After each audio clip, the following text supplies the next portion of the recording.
আশা করি সব অনেক বেশি ভালো আছেন। তো আজকের ভিডিওটি হচ্ছে আপনারা অনেকেই প্রবাসে থাকেন। তো দেশের বাইরে থাকার কারণে আপনারা অনেকেই টাকা পাঠাতে গিয়ে অনেক ধরনের সমস্যার সম্মুখীন হন। তো আপনারা বিদেশ থেকেই কিভাবে খুব সহজেই আমাদের এই সাইটটিতে ডিপোজিট করবেন, আজকের ভিডিওতে আমি দেখাবো। তো প্রথমত ফার্স্ট অফ অল আপনাদের অ্যাকাউন্টটি লগইন করে নিতে হবে। সো অ্যাকাউন্ট লগইন হয়ে গেলে আপনাদের সামনে এরকম একটি ইন্টারফেস দেখাবে।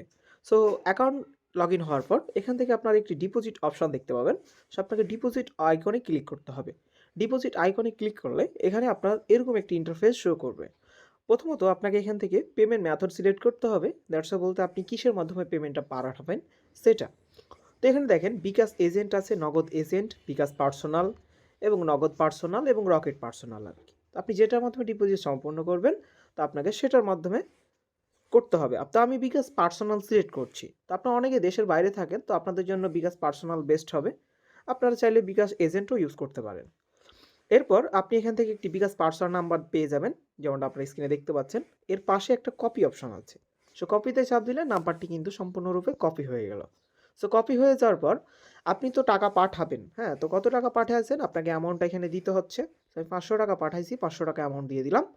দিয়ে দেওয়ার পর এখান থেকে আপনাকে আপলোড প্রুফ, আপলোড প্রুফের জায়গায় তো অনেক সময় তো আপনারা বিদেশ থেকে যখন টাকা পাঠাবেন তখন তো আপনারা কোনো আদার থার্ড পার্টি কোনো মাধ্যমে টাকা পাঠাতে হবে, কোনো দোকান থেকে বা কোনো জায়গা থেকে। তো তাদের কাছে তো আপনি চাইলেই স্ক্রিনশট পাবেন না, বা তারা তো আপনাকে স্ক্রিনশটটা প্রদান করবে না। শুধু তারা আপনাকে লাস্ট নাম্বারটা প্রদান করবে। তো এর থেকে আপনারা উপায়টা কি? তো আপনি যে দেশে রয়েছেন সে দেশের পতাকার ছবি আমাদের এই ফাইলে আপলোড করে দিবেন। এক্সাম্পল ধরেন আপনি সৌদি আরবে রয়েছেন। তো সৌদি আরবের একটা পতাকার ছবি আপনি এখানে আপলোড করে দিবেন। ওকে?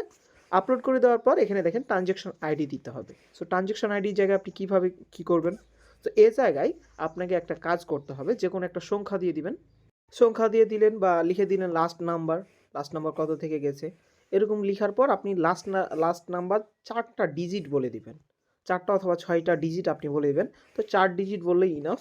তো আপনি যে নাম্বার থেকে টাকাটা গেছে, সো সেই নাম্বারের লাস্ট ৪ টা ডিজিট এখানে আপনি দিয়ে দিবেন।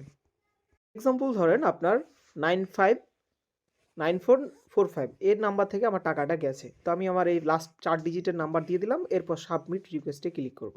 তো সাবমিট রিকোয়েস্টে ক্লিক করে দেখতে পাচ্ছেন আমার ডিপোজিট রিকোয়েস্টটা সাকসেসফুলি সেন্ড হয়ে গেছে। এবার আমরা ওকেতে ক্লিক করব। তো আপনি যখন সঠিকভাবে টাকাটা পাঠাবেন এটা আপনার পেন্ডিং অবস্থায় থাকবে। এই যে যেমনটা আমরা স্ক্রিনে দেখতে পাচ্ছি পেন্ডিং অবস্থায় থাকবে।